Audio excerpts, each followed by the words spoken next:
এই শাহাবুদ্দিন চুপ্পু সে শেখ হাসিনার সাথে যোগাযোগ করবে, এটাই স্বাভাবিক।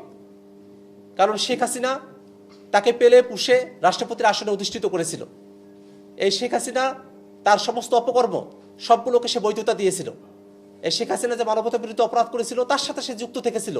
অতএব এই শেখ হাসিনা যার সাথে তার রাজনৈতিক সংশ্লেষ, সেই শেখ হাসিনার সাথে তার যোগাযোগ থাকবে, এটা খুবই স্বাভাবিক ব্যাপার। হঠাৎ করেই কেন বিএনপির বন্ধুদের এই কথাটা স্মরণ হলো, সেটাই বরং আশ্চর্যের বিষয়।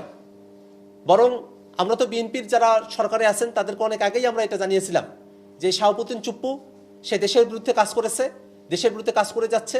শাহাবুদ্দিন চুপ্পু রাষ্ট্রপতি পদে থাকার যোগ্যতা রাখে না, তাকে অভিশংসন করতে হবে। তখন বিএনপি তার ব্যাপারে কোনো কথাই বলে নাই, বরং তাকে রাষ্ট্রপতি পদে রাখার বিষয়েই তারা মতামত ব্যক্ত করেছে। AKS অর্জন করলো গিনেস ওয়ার্ল্ড রেকর্ডস। AKS তাকে সোশ্যালাইজেশন করেছে, বিভিন্ন প্রোগ্রামগুলোতে তাকে ইনভাইট করে তার হাতে পুরস্কার বিতরণের মতো কর্মসূচিও তারা হাতে নিয়েছে। নানাভাবে তাকে সামাজিকভাবে প্রতিষ্ঠা করার এক ধরনের চেষ্টা বিএনপির মধ্যেও ছিল।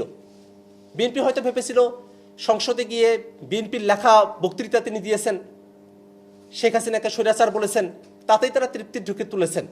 কিন্তু বাস্তবতা হলো যে এই শাহাবুদ্দিন চুপ্পু যে মুখ দিয়ে তিনি শেখ হাসিনাকে স্বৈরাচার বলেছেন, এটা তার নিজের মুখের কথা, এটা তার মনের ভিতরের কথা ছিল না। এই শাহাবুদ্দিন চুপ্পু যদি সুযোগ পায় তাহলে এখনও এই ফেসিবাদকে বাংলাদেশে ফিরিয়ে নিয়ে আসার জন্য সব ধরনের সুযোগ এবং সব ধরনের কার্যক্রমের সাথে সে নিজেকে সম্পৃক্ত রাখবে। এ কারণে এই শাহাবুদ্দিন চুপ্পু তিনি শুধু পদত্যাগ করেছেন রাষ্ট্রপতির পদ থেকে, এটাই যথেষ্ট নয়। আমরা আজকের এই সংবাদ সম্মেলন থেকে সরকারের কাছে আমরা দাবি জানাচ্ছি যে অবিলম্বে এই শাহাবুদ্দিন চুপ্পুকে গ্রেফতার করতে হবে এবং বিচারের আওতায় নিয়ে আসতে হবে।